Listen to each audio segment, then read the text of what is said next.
السلام عليكم البنات، كدايرين البنات؟ لاباس عليكم؟ هانيين؟ كنتمنى تكونوا بخير وعلى خير ويلقاكم هذا الفيديو في احسن الاحوال. كنتمنى هذا الفيديو يكون خفيف ظريف على قلوبكم، ويلا نبداو الفيديو ديالنا ان شاء الله. بالنسبه لهذا النهار البنات ما فقتش بكري الصراحه، فقت معطله شويه وصبحت عيانه. هادشي علاش ما فقتش بكري. صافي نضت، جمعت للدار، جمعت البيت ديالي، صافي بديت كندوز سبيراتور. كيف ما كتشوفوا. المهم دوزت على الدار الشطيبه، شطبتها، دوزت اي حاجه عندي، المهم حيدتها عليا. صافي وغادي ندخل للكوزينه، غادي نحيد عليا داكشي كامل اللي عندي في الكوزينه. بالنسبه غادي نشارك معكم واحد الطريقه ديال الزيتون البنات، كتجي زوينه صراحه. هنايا عندي الزيتون، كنت غسلته مزيان. وبالنسبه للزيتون باقي مر، يعني باقي فيه ديك المروريه، خصو انا صراحه ما كيعجبنيش داك الزيتون اللي كيكون مر. هو بالنسبه للزيتون راه الموسم ديالو دابا، يعني اي واحد زعما يستغل الوقيته دابا ديال الزيتون ويصايبو على الطريقه ديالو. وفي الدار من الاحسن الانسان يصايبو في الدار. صافي غادي ندير كما كتشوفوا، غسلته مزيان صراحه، حيت منه ديك الغبره وحيت منه كلشي. صافي وغادي نخليه يتسقطر مزيان حتى يتسقطر من الماء، ما يبقاش فيه الماء البنات، نخليه مزيان يتسقطر. صافي وغادي ندوز نطيب الغدا ديالي. اليوم غادي نشارك معكم لازانيا. بالنسبه لكل واحد وكيفاش كيقول ليها، كاين اللي كيقول ليها باستيشيو وكاين اللي كيقول ليها لازانيا. بالنسبه غادي نصايبها معكم اليوم، كتجي زوينه صراحه. وبصراحه عيينا بالطواجن، عيينا بالمراقي، عيينا بزاف د الحوايج. قلنا شويه هاد النهار اليوم نبدلو شويه في الغدا. صافي وتا الوليدات كتعجبهم هاد لازانيا صراحه، وكتحمق عليها البنيه ديالي.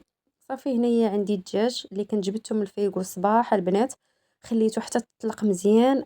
بالنسبه للطريقه مقطعاه طريفات، حيت انا دائما ملي كناخذ الدجاج كناخذ داك الصدر، اما نقطعو طريفات صغار ولا طريفات طوال، ولا على شكل ستيك.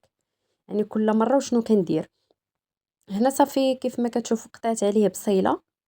وبالنسبه للدجاج اللي بغيتو ديروا تقدروا ديروه مقطع، طريفات صغار، وتقدروا ديروه هكاك طريفات طوال بحال هكا كيف ما كتشوفوا، كيف ما دايره اليوم انا.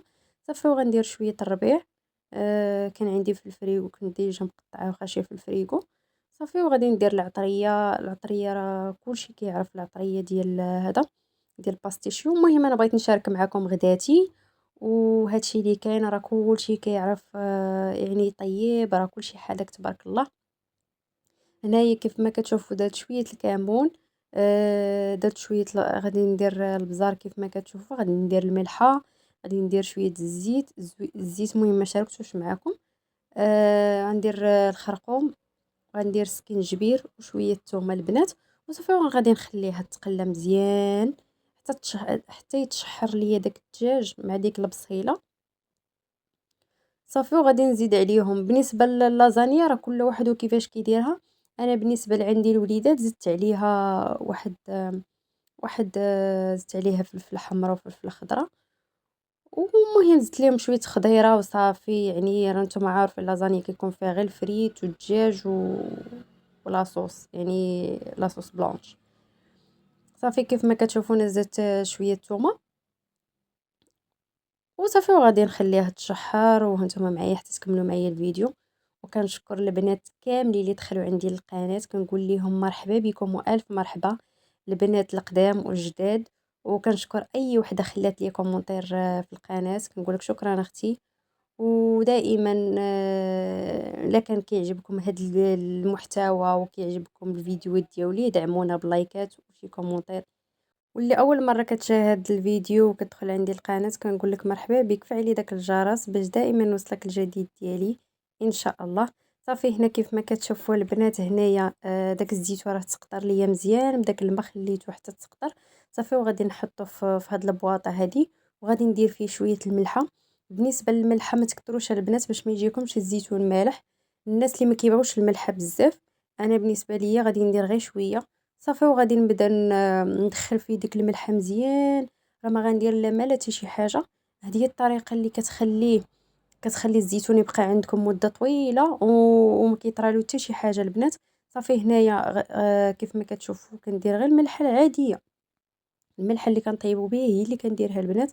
صافي وغادي نغطي عليه ونخليه حتى يطيب ليا مزيان. وديك الساعه نقدر عاد من بعد نبقى نحطو زعما نشرب شويه زيت العود وشويه الحامض وهذا وصافي وكتفطروا بيه عادي. بالنسبه لهاد الموسم دابا نتوما عارفين الموسم دابا راه موجود الزيتون، وكاين حتى الزيتون الخضر اللي كيتباع، يعني كاين الزيتون كحل والزيتون الخضر. الانسان يستغل الفرصه وياخد الزيتون ويصايبو على يديه. وكل واحد يعني كل منطقه والزيتون ديالها، وكل منطقه وزيت الزيتون ديالها الصراحه.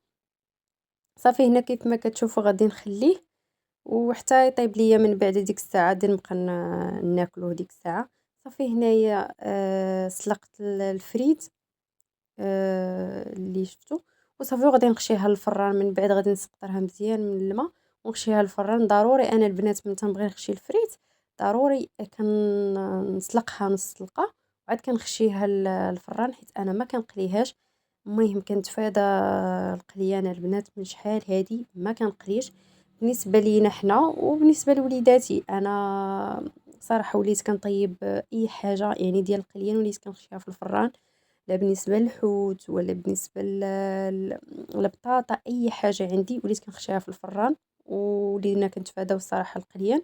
صافي هنا من بعد ما تشحر ليا داك الدجاج كيف ما كتشوفوا، صافي زدت عليه ديك الفلفل الخضراء وحمراء وصافي غنخليهم يتقلاو مزيان يتشحروا ليا مزيان حتى يشربوا ديك الاقامه. وصافي ديك الساعه راه كتبقى لك كتبقى لك داكشي كيبقى لك انتي شنو بغيتي ديري في الخضره، يعني على حساب الوليدات شنو كياكلوا وعلى حساب حيت راه نتوما عارفين الوليدات راه الاغلبيه الوليدات راه ما كيبغيوش ياكلوا الخضره. كتبزي عليهم شي حاجه بزز منهم باش ياكلوها. صراحه انا وليداتي كياكلوا لي كلشي صراحه، يعني ما لاقيش معاهم شي صعوبه في الخضره. يعني كيختاروا هادي ما كيختاروش هادي، يعني كياكلوا كلشي الحمد لله. صافي غادي نخلي داكشي يتقلى مزيان يتشحر البنات ماشي يتقلى، يتشحر ليا داكشي. صافي وغادي ندوز نشارك معاكم لاصوص بيشاميل.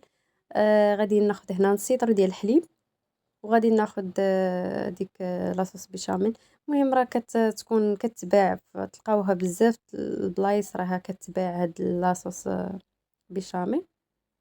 صافي غادي ندير معلقه ونص ديال لاصوص وصافي وغادي نخلطهم مع الحليب ونخليها طيب. صافي كيف ما كتشوفوا هنايا راه البطاطا ديالي من بعد ما جبتها من الفران من بعد ما طابت ليا صافي غادي نبدا نعمر دوك الطويجنات اللي عندي هنا. راه نتوما عارفين الطويجنات راه كتلقاوهم عند مالينا دوك اللي كيبيعوا الطين وداك الشيء، راه تلقاو عندهم الطويجنات هادو ديال لازانيا. صافي بديت كنوجد باش غادي نخشيها في الفران وغادي ندوزو نتغداو ان شاء الله. المهم بغيت نشارك معكم واحد الموضوع البنات. بالنسبه لهذا الموضوع يعني غيكون كلشي عارفه وكلشي دايز من هذه المرحله وكلشي يعني اش غنقول لكم. واش حتى نتوما بحاليا البنات ولا المهم راه غيكون تقريبا يعني كلشي الاغلبيه مدوزين هاد التجربه هذه. بالنسبه لي انا هاد الحياه البنات علمتني بزاف د الحوايج، بزاف بزاف بزاف بزاف د الحوايج تعلمتهم من هاد الحياة. يعني عرفت بزاف د الحوايج، يعني الثقة ما بقاتش، المحبة ما بقاتش، الصداقة ما بقاتش. يعني بزاف د الحوايج ما بقاوش في هاد الحياة هادي وفي هاد الدنيا. كل واحد ولا كيعرف غير راسي يا راسي، يعني كل واحد ولا كيعرف راسو. اي واحد بغى منك شي حاجة كيبغي غير على مصلحته هو، يعني اما يبغيك زعما كيبغيك لله. ما بقاتش هاد القضيه البنات. واش غنقول لكم انا من عشت هاد يعني من عشت في هاد الحياه هادي اكتشفت بزاف د الحوايج وعرفتني بزاف د الحوايج وعرفت من الخايب من الزوين من الصادق من الحبيب من اي حاجه. يعني اش غنقول لكم الوقت هي اللي كتوريكم بنادم يعني اللي كيبغيك واللي ما كيبغيكش. يعني كتوريك يعني لهاد الحياة راه اي واحد دوز صعوبات فيها. نهار اللي كتحتاجي داك الانسان ما كتلقايش حداك، نهار اللي كتحتاجيه ما كتلقايش حداك، ونهار اللي يحتاجك هو كيبقى فيه الحال. كيقول داك فلان رانا ما زعما ما جاش عندي ولا ما دارليش ولا ولا ما جاش ولا ما عيطش ليا ولا ما دارش ولا ما فعلش، وهو نهار اللي كتحتاجيه هو ما كتلقايش، ونهار اللي يحتاجك هو يعاتبك، يعاتبك على اي حاجه. يعني انتي ما درتيش ولا ما فعلتيش، وانت ما درتيش. غنقول لكم والله ما عرفت اش غادي نقول لكم البنات. هاد الحياه ولا انا بعدا ما بقيتش كنثيق، يعني ما كنثيق حتى فشي واحد. يعني ما بقاتش الثقه في هاد الحياه هادي. وليتي احسن حاجه، احسن حاجه ديريها لراسك واللي ترتاحي فيها هي تبعدي راسك وت... و... و... و... يعني وتعطي ثقارك. ثقار احسن حاجه في الحياه، يعني باش ترتاحي. بغيتي تخلقي السعاده خلقيها غير راسك انتي ووليداتك وراجلك. يعني بغيتي تخلقي السعاده خلقيها في دارك. بغيتي استمتعي في دارك مع وليداتك. بغيتي تخرجي خرجي انتي ووليداتك والزوج ديالك وخلقوا السعاده. يعني ما تحتاجي حتى شي واحد يعطيك ولا يفرحك ولا يقول لك انا غادي ندير لك.